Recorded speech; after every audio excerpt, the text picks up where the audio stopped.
Welcome, friends. Welcome back to the kitchen. Welcome back to Cocktails After Dark. We're going to do another cocktail out of this Cocktails by Jimmy, late of Ciro's in London. This was published in 1930 here in Toronto. And we're going to do something called the Ink Street Irish Whisky. I'm going to do it two ways with two different Irish whiskey. I have avoided a lot of Irish whiskey cocktails because I don't know anything about Irish whiskey at all. I think we've done one Irish whiskey tasting where it was a Tudor tasting. We sat down with the blender and went through all of that. And what was that? I think it was Tullamore Dew. So I have never really spent much time learning. So the first one we're going to do is that one. Glendalough. Whatever. We're going to do this one. So, I don't know. You can tell me how to pronounce that. So, that's the first cocktail. Now, both of these are going to get lemon juice. And so I'm going to put the lemon juice in now to rinse out the jigger.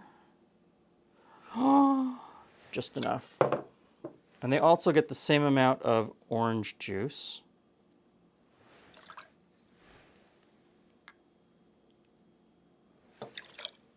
Now, this one I can pronounce, Writer's Tears Copper Pot. And so this is a 1-1-1 cocktail. Really simple, pretty indicative of the recipes of the time. And I'm going to ice and shake these one at a time.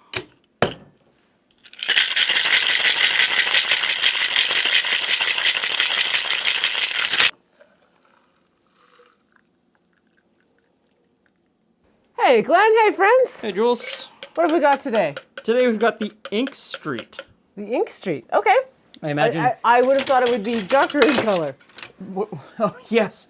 Although I guess Ink Street is a place that I've never been. Probably something to do with newspapers in London. Maybe. So, it's Irish whiskey, Okay. orange and lemon juice, and I've used two different Irish whiskeys. One that I can pronounce, Writer's Tears, that's that one, and one that I can't, Glendalough. Maybe you should just not. Maybe I should. I don't want to think it. Maybe you should just not. Okay, let's go. There we go.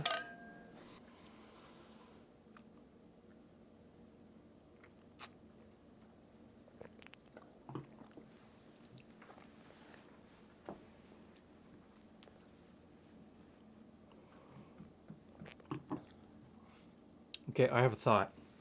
Do you? Let me taste this one.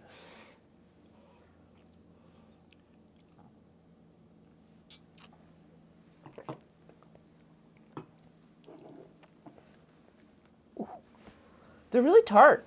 Yeah. So my first thought with this one was, I thought there was supposed to be whiskey in that. It's really tart. Yeah. Like the citrus is really strong in both of these. So I don't get any whiskey flavor on this one. That one I get oak, like I get barrel oak on the nose and a little bit at the finish. Grab a couple. What do we got? Some unmatching various random glasses. Those work. Okay. Meh. Okay, so this is aged in bourbon and finished in sherry barrels. Okay, and this one is aged in flame-charred bourbon barrels. So it's bourbon barrels first. This one talks about copper pot. It also says, and this is always a flag for me, and I don't know if it actually should be a red flag or not, produced for the Walsh Whisky Company. So the marketing company that's marketing this isn't making the whiskey. They're sourcing it from somewhere. And I don't know if that's a problem necessarily. It is a lighter flavored whiskey. It still has all the... That one was anyway. Yeah, no. Almost.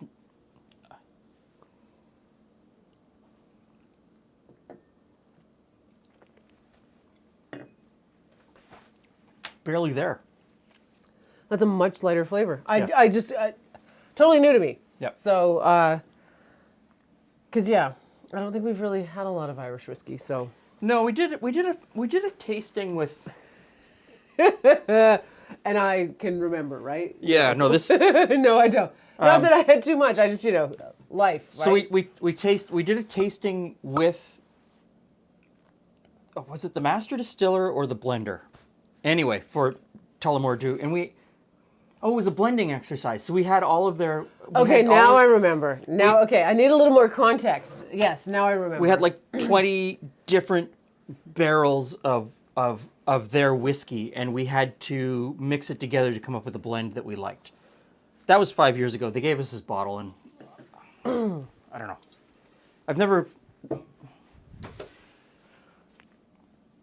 So, as far as the cocktail goes, the whiskey flavor is really in the back, like way in the back, and I think a more flavorful, more forward whiskey would work better.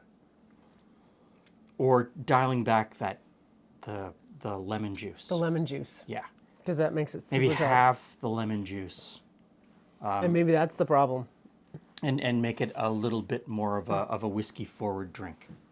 Okay, so it's something to play with. Definitely something to play with. As it is, it's not really my thing.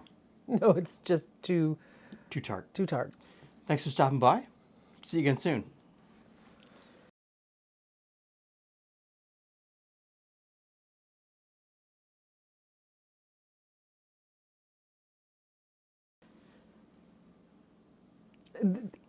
Does this one taste like diesel to you? It's got that, yeah. I didn't want to say it because I wasn't quite sure. And this one just seems to just have that end flavor to it that is the barrel. Yeah, there's some alcohol flavor in there that is not making it for me, but and this one is really all barrel, isn't it? Maybe that's why people drink Irish whiskey though, is that they like the light flavor. Well, and that's why a lot of Canadian whiskeys end up in cocktails, because it's a light flavored, sweeter, on average whiskey that just goes well in a cocktail. So I can imagine if you find the version of this that you really like, you could just sip it quite casually in a way that you don't. Many people when they drink whiskeys, it's like, you wouldn't get all of those kind of immediate mouth feels that Yeah, definitely. that make some people really cringy. You learn something new. Moving on. Stop and sound. One more, Jules.